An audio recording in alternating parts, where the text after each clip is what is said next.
जी नाज़रीन, हैदराबाद जे शहर में 6 साल अॻु पुलिस मुक़ाबलो थियो हुयो जंहिंमें दीपक खे जेको आहे हाफ फ्राए कयो वियो। उन खां पोइ उन जी जेका ज़िंदगी आहे उहा सम्झो त अधु थी वई हुई। उन खां पोइ जेका उन जी साथी हुई सुनीता, उहो उन जो साथ ॾिनो ऐं मुश्किल वक़्त में उन सां गॾु रही।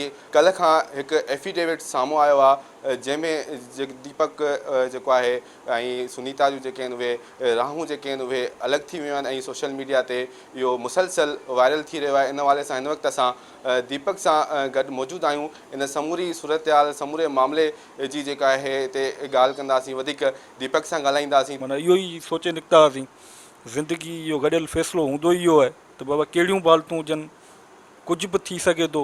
ज़िंदगी हादसो आहे, माण्हू को बि बेड बाउंड थी सघे थो। आऊं आहियां, तव्हां को बि घुमंदड़ फिरंदड़ वजूद, पोइ मुंहिंजे ख़्याल में त ईअं त न छॾिजे कंहिं बि रिश्ते खे। त उनजो इहो बेसिक मोटिव हो त माना मूंसां गॾु हुजे हर जॻह ते ऐं ॿिया ठीकु ठाकु आहिनि, ॿियनि जी ज़िंदगी में ख़ुशियूं आहिनि, पाण ई थी वियासीं। समूरो कुझु जेको उन सॼे माना सफ़र करण जे करे ऐं पोस्ट ट्रामेटिक स्ट्रेस डिज़ॉर्डर जे माना हिन दॿाउ हेठि तकलीफ़ुनि में त बाबा हीअं हुजे हा, हीअं थिए हा। माना जेको हिकिड़ो थींदो आहे न, to be guilt of joy, माना ज़िंदगी ख़ुशी सां न गुज़ारे सघियासीं, हीअ मामला थी विया, हीअं थी वियो, हूअं थी वियो। औरत वरी इन मामले में घणी कमज़ोर आहे, वरी समाज बि उनखे गॾियल तौरु इहो अहसासु ॾियारींदो आहे। त इन्हनि शयुनि जे करे ई 5-6 साल जेसीं ताईं हुई कमिटेड हुई, बीठी कॉन्स्टिट्यूशनल जेका पिटीशन हुई, उन में इहो आहे त असांजो जेको बेसिक मोटिव हो हिन सॼे माना जीअं सुनीता हिकिड़ी माना सिंबॉलिक माना जेको किरदारु थी उभरी रेज़िस्टेंस जी माना अलामत जी, मैदान ते बि हुन रेज़िस्ट कयो, जंहिंजे करे सॼे समाज बि साथ ॾिनो, सिंधे इज्तिमाही क़ौमी शऊर बि उन ई माना बरजुलो थिया। इहे समूरा मामला थियण खां पोइ हाणे जेको असांजो पिटीशन में बेसिक मोटिव हो उहो माना डेफिनेटिव रेमेडी, मुकमल इलाज माना हितां थिए थो या ॿाहिरां थिए थो, उनजो ख़र्चु सिंध गवर्नमेंट बर्दाश्त कंदी, होम डिपार्टमेंट।